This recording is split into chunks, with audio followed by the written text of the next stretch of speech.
अल्हम्दुलिल्लाह वकफ़ा वसलामुन अला इबादिहिल्लज़ीना इस्तफ़ा अम्मा बाद फ़अऊज़ु बिल्लाहि मिनश शैतानिर रजीम बिस्मिल्लाहिर रहमानिर रहीम। मौजूद ख़वातीन हज़रात, 2-3 दिन से जो इस वक्त इराक़ की सूरत हाल है उस पर यकीनन सब लोग तशवीश के शिकार होंगे और समझ रहे होंगे कि बहुत बड़ी जंग जो है वो हमें शायद उसका सामना करना पड़े जो दस्तक दे रही है। मेरे सामने इस वक्त सैयदुल अंबिया सल्लल्लाहु अलैहि वसल्लम की वो हदीस है जो कि इस पूरे के पूरे आज के माहौल की तरफ इशारा करती है।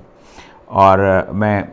बहुत दफ़ा इस हदीस को जब पढ़ता हूँ तो मैं हैरान हो जाता हूँ कि क्या सूरत हाल आगे पेश होने वाली है। इससे पहले हमने अरब की तबाही के बारे में बहुत दफ़ा तज़किरा किया, लेकिन ये हदीस नईम बिन हम्माद की किताबुल फितन की हदीस है और वो तकरीबन कुछ 56 नंबर की हदीस है ये। और इसके बारे में, इस सिनेरियो के बारे में भी बहुत हद तक वार्निंग दी गई थी। रसूल अकरम सल्लल्लाहु अलैहि वसल्लम की हदीस है, हदसना इब्न इद्रीस अन अबी है अन जद्दहु अन अबू हुरैरा क़ाला रसूलुल्लाह सल्लल्लाहु अलैहि वसल्लम अव्वलन नास हलाकन फ़ारस सुम्मल अरब अला अहसरहम। इब्न इद्रीस ने अपने बाप से रिवायत की, उसके बाप ने अपने दादा से रिवायत की कि उनके दादा ने किससे सुना, हज़रत अबू हुरैरा से सुना कि रसूलुल्लाह सल्लल्लाहु अलैहि वसल्लम ने फरमाया कि सबसे पहले लोग नास यानी हैसियत मजमूई जो लोग हलाक होंगे वो फ़ारस के लोग होंगे, यानी फ़ारस से ईरान कहा जाता है, और उसके बाद अरब के लोग हलाक हो जाएंगे। और अरब के बारे में तो रसूल सल्लल्लाहु अलैहि वसल्लम की बहुत बड़ी वईद है उस पूरे के पूरी कौम के साथ कि वैलुल लिल अरब, अरब की तबाही आपने 3 दफ़ा कहा, मिन शर्रिन कद इक़्तरब, वो फितना जो बहुत नज़दीक आ पहुँचा हो।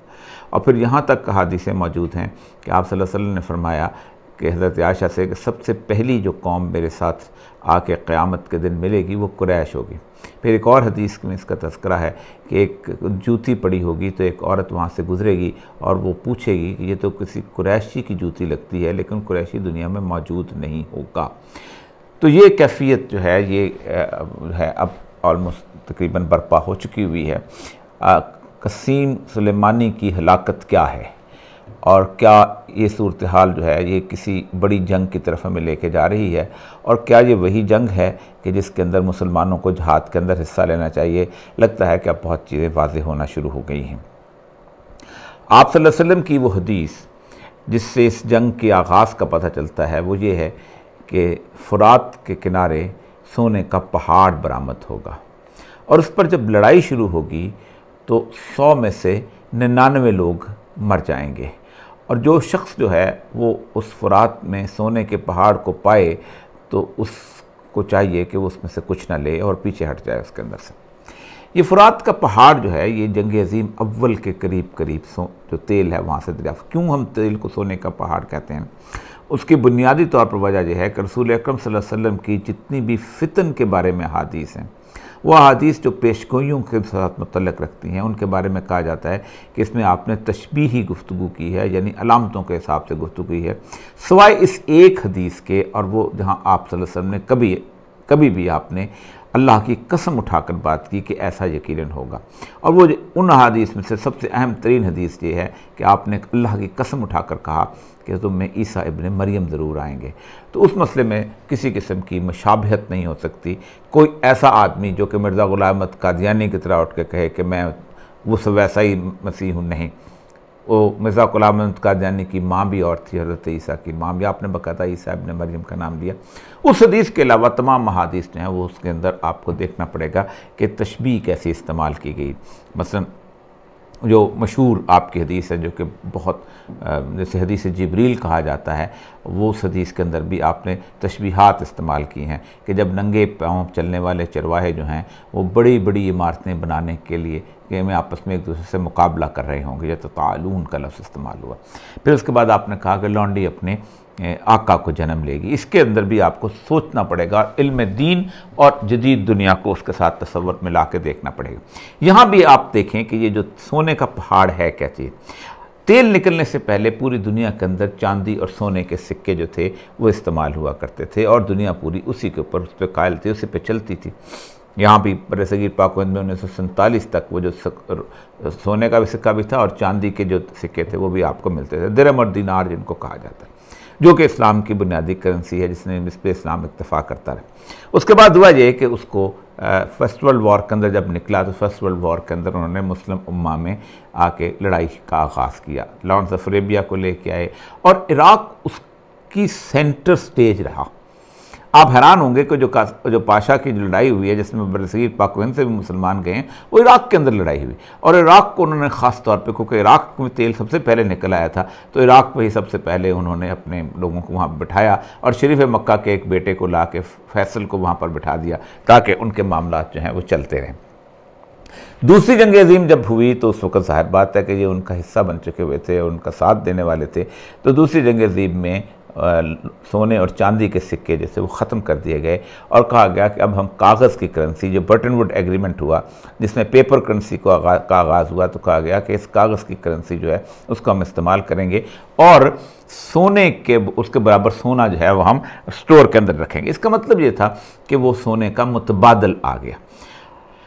ये बड़ी अहम तरीन बात है कि रसूल अकरम सल्लल्लाहु अलैहि वसल्लम ने उस चीज़ को करेंसी के तौर पे इस्तेमाल करने के लिए कहा कि जो अलहदा तौर पर भी अगर बेची जाए तो उसका मूल जो है बाज़ार में, हमें सोना अलहदा भी अगर जाके बेचें तो उसका मूल होगा, लेकिन अगर कागज़ के नोटों को लेके जाएं और वो बाहर जाके बेचना शुरू हुए तो बच्चों की कॉपी जो है वो ज़्यादा महंगी बिकेगी। जो नोट जो कि फरसूदा और बेकार और रद्दी होते हैं उनको कोई उसको नहीं ख़रीदेगा।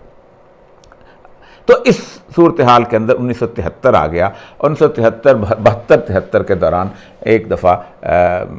फ्रांस का जो सदर था वो अमेरिकन सदर निक्सन के पास चले गए, डी गॉल जो थे, और उन्होंने कहा कि हमें हमारी जो $2 बिलियन है उसके कागज़ के बदले हमें सोना दे दे। तो उन्होंने कहा ये तो हमने ऑनर नहीं किया था इस तरह का, कि हमने तो ये कहा था कि ये बस रिज़र्व के तौर पर रखे, क्योंकि अमेरिका पर सोना था ही नहीं, उन्होंने नोट इतने छाप चुके हुए थे।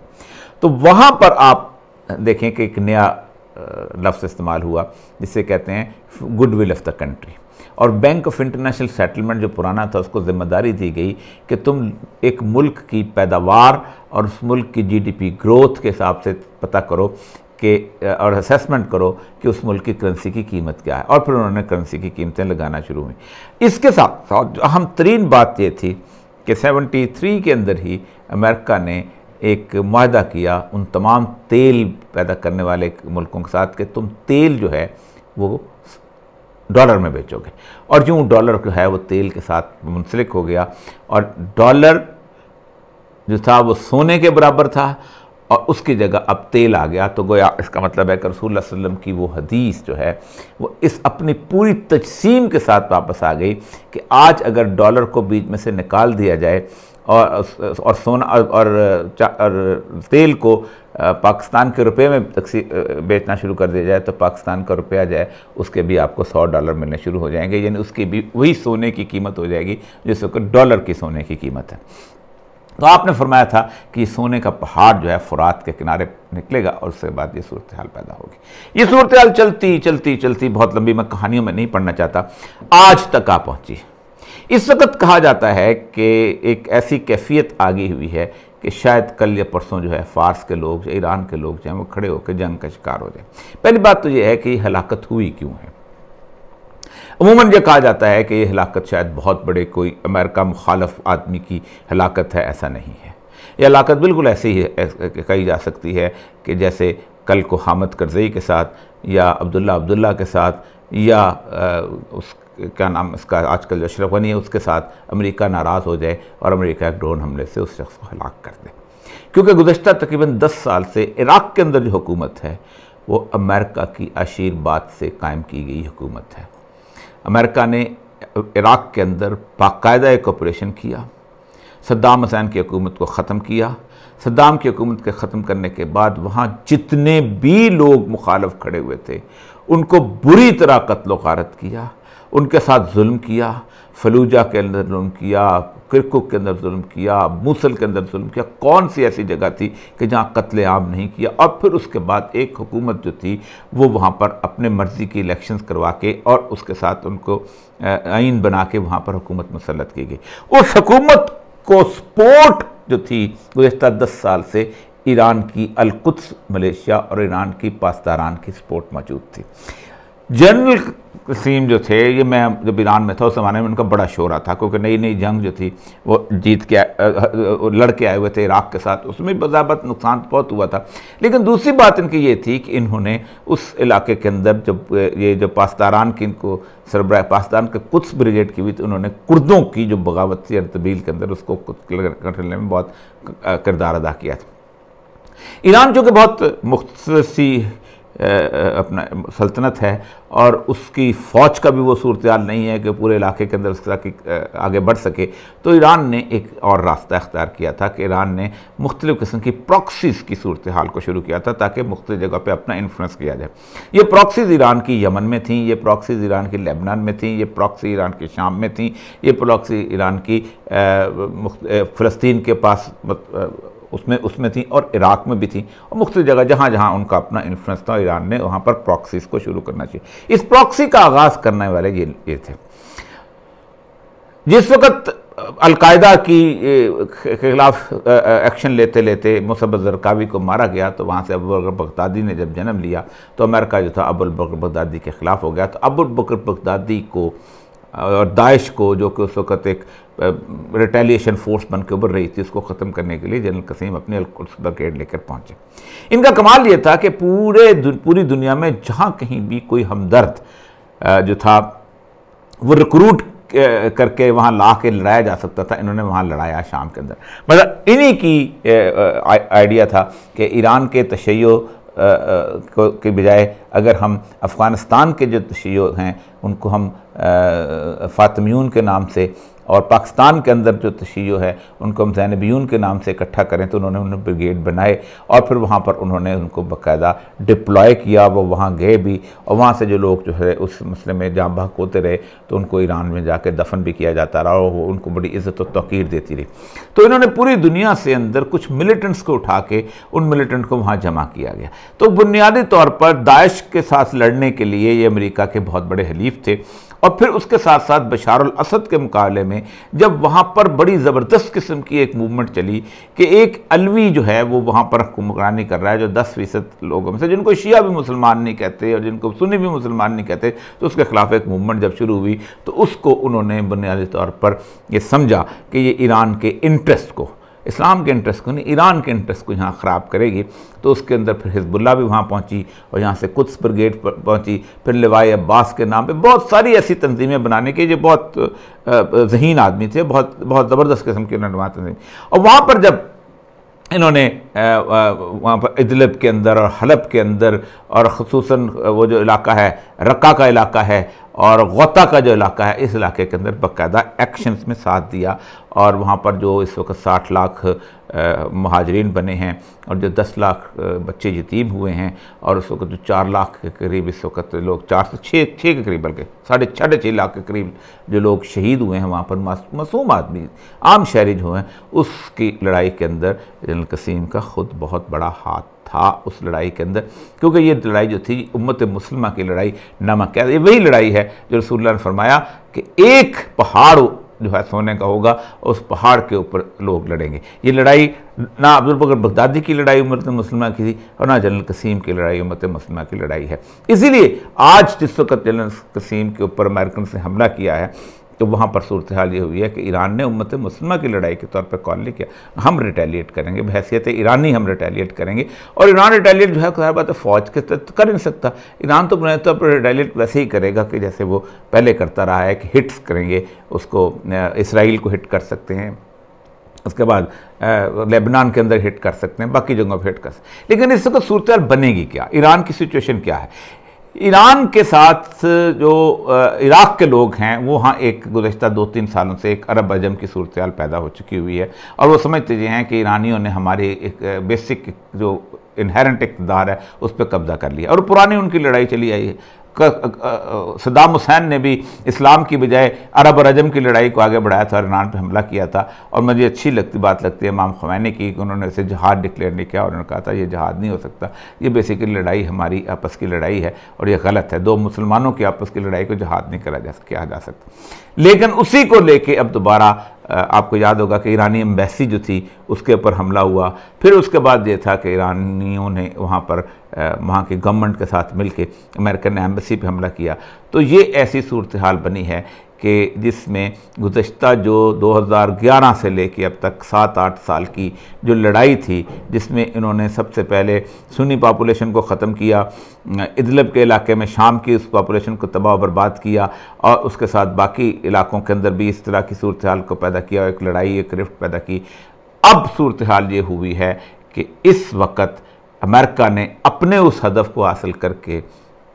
सुन्नी पॉपुलेशन को मुकम्मल तौर पे जिसे कहते हैं बेयार मददगार कर दिया हुआ है और बेदयार कर दिया हुआ। कोई कहीं बैठा हुआ है, कोई कहीं बैठा है, कोई कहीं बैठा हुआ है। और उसके साथ साथ उस वहाँ से अंदर जो भी कोई मिलिटेंसी आनी थी वो भी अब ख़त्म हो चुकी हुई है। उसके बाद वो उसके हलीफ जिन्होंने उनका साथ दिया था, यही जनरल साहब जो थे, यही मुख्तलिफ़ जगहों पे अमेरिकन जो थे वो बहुत रिलाय करते थे। ज़ाहिर बात है जिस वक्त अमेरिकन वहाँ आते थे और इराकी गवर्नमेंट होती थी तो ईरान के ये लोग जो थे उन मीटिंग्स के अंदर बाकायदा शरीक होते थे। फिर जनरल साहब का एक और रोल रहा है कसीम साहब का कि इस वक्त अफ़गानिस्तान में ईरान दाखिल हो रहा था तो उस वक्त भी बाकायदा इनकी बाकायदा सपोर्ट हासिल थी। अभी आखिरी दिनों में अल-कुद्स ब्रिगेड के कुछ लोग जो थे उन्होंने हेलमंद के अंदर जब फ़ौजें घिर गई थी अमेरिकन की तो उन्होंने वहाँ से उनको वैक्यूएट कराया था और फिर उनमें से ईरान के 3 ऑफिसर भी वहाँ से जाम भाग हुए थे और उनको वहाँ से ले जाया गया, वैक्यूएट करके ले जाके वहाँ से दफन किया गया। तो कहने का बुनियादी मकसद ये है कि मैं इस वक्त ये समझता हूँ कि ये वो लड़ाई है जो कि मुसलमानों और मुसलमानों के दरमियान इस इराक़ के महाज पे हो रही है। ये वो सोने के पहाड़ की लड़ाई है और इस पहाड़ की लड़ाई में रसूलुल्लाह सल्लल्लाहु अलैहि वसल्लम ने बाकायदा कहा था कि खबरदार इस साथ नहीं आना। इसमें दाइश लड़े या ईरान के पासदारान लड़े, ये बराबर के शरीक है। अब इसमें कहा जाता है कि इज़राइल जो है वो बुनियादी तौर पर बहुत खुश होगा। इज़राइल तो दाइश के मरने पे भी खुश हुआ था, तो इसराइल आपके मरने पे भी खुश हुआ। क्यों खुश होगा इसराइल? इसलिए कि आप आपस में लड़ते हो, इसलिए कि आप आपस में इक़्तिदार की सूरत हाल के अंदर एक दूसरे के गले काटते हो, इसलिए कि आप समझते ये हो कि आप ईरान से उठोगे और सीरिया तक आपका जो है गलबा हो जाएगा और फिर आप इस इलाके के जिसे कहते हैं बिला शिरकत गैर हाकम बन जाओगे। यही सूरत हाल जो सऊदी अरब की बन चुकी हुई है। उन्होंने पहले सपोर्ट करना शुरू किया जैश अल अदल को, उन्होंने सपोर्ट करना शुरू किया हसन अबूद की हुकूमत पार्टी को, उन्होंने सपोर्ट करना शुरू किया बाकी इलाकों को उसके अंदर। फिर उसके बाद उन्होंने, चौकीदार बात है उनके यहाँ तो मलेशिया इस किस्म के नहीं हैं, वो पैसे ही दे सकते हैं या फ़ौज ही ला सकते हैं। इसी तरह उन्होंने यूएई के लोगों ने भी कुछ ग्रुप्स को सपोर्ट किया और उन्होंने आपस में इस पूरे के पूरे खित्ते के अंदर लाखों लोगों का खून किया, लाखों लोगों हिजरत का शिकार हुए। ये बुनियादी तौर पर मैं ये समझता हूँ ये वही फितन की लड़ाई है कि जिसके बारे में रसूलुल्लाह सल्लल्लाहु अलैहि वसल्लम ने फरमाया था कि जब ये तलवारें आपस में सौंती जाएं तो फिर अपनी तलवार को, जो साद बिन अबी वक़ास ने कहा था कि मुझे मेरे आका सैयदुल अंबिया सल्लल्लाहु अलैहि वसल्लम ने फरमाया कि अपनी तलवार को तोड़ के उहद के पहाड़ में फेंक देना और किसी जगह कोशा नशीन हो जाना। इसके बाद जो सूरत हाल निकलेगी वो सूरत हाल वो होगी जो सैयदना इमाम मेहदी के आने की सूरत हाल होगी और उस वक़्त लोगों को अंदाज़ा होगा कि क्या होगा। इसके अगले स्टेप्स में जो अरबों ने की सूरत बनना है, जो अब अरबों की तबाही आनी है, जो अरबों के सवाल आना है, जो अरबों की लड़ाई होनी है, वो भी बड़ी ऑब्वियस है। लेकिन इस वक्त मुझे लगता ये है कि ईरान जो है अपनी इंतहाई नज़ाकत की सूरत हाल में है। लेबनान में उसके ख़िलाफ़ मुजाहरे खड़े हुए हैं क्योंकि हिज़्बुल्लाह का मामला जो है उसने वहाँ कई सालों से हुकूमत नहीं बनने दी और मसला बन चुका हुआ है। शाम के अंदर, इदलिब के इलाके के अंदर, बाकी इलाकों के अंदर भी वो समझते ये हैं कि ईरान ने हमारे साथ बशार अल-असद के साथ मिलके हमें तबाह बर्बाद किया, हमें कत्ल गारत की हमारे ख़िलाफ़। तीसरा ये है इराक़ के अंदर भी अरब और अजम की जो जंग है उसके शोले अपनी जगह है जिसको अमेरिका किसी भी वक्त पे एक्सप्लॉइट कर सकता है। रास्ता सिर्फ़ एक है, ईरान को चाहिए कि फ़ौरी तौर पर उम्मत मुसलमा के लिए इस जंग को कॉल करे। ये मत कहे कि हमारे साथ हुआ है, ये कहे कि ये हम अपने पुराने तमाम तर जैसे कहते हैं गलतियों को का अज़ाला करते हुए हम इकट्ठे होते हैं और हम मुकाबला करते हैं। लेकिन शायद ऐसा ना हो सके, इसलिए रसूलुल्लाह सल्लल्लाहु अलैहि वसल्लम की हदीस जो मैंने आपके सामने सुनाई है कि सबसे पहले हलाक होने वालों में फ़ारस होंगे और उसके बाद अरब के लोग होंगे और फिर इस ज़मीन पर जिन लोगों ने अल्लाह के दीन का परचम बुलंद करना है वो खुरासान से आएंगे। वो खुरासान के झंडे एलिया में गाड़ दिए जाएंगे। एलिया बैतुल मक़दिस है और उन्हें कोई रास्ते में रोकने वाला भी नहीं होगा। वाखिर दावाना अल्हम्दुलिल्लाहि रब्बिल आलमीन।